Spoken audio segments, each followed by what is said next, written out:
Hey, here's a quick demo of the recent modification I've done to the Minotaur pedal. So first of all, inside the pedal, you still have a slide switch for the bypass mode. You can choose either true or buffered bypass.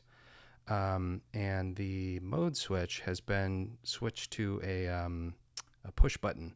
And there's a hole in the side that you can access the mode switch now. So, this is how that works.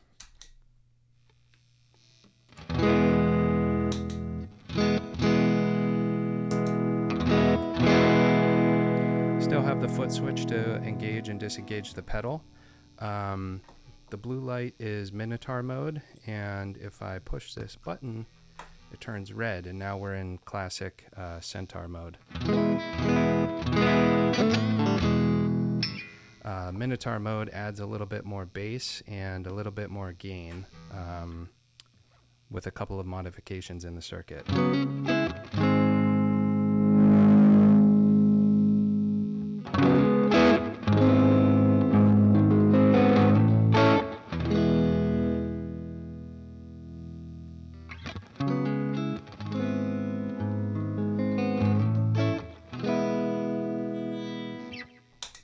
Enjoy.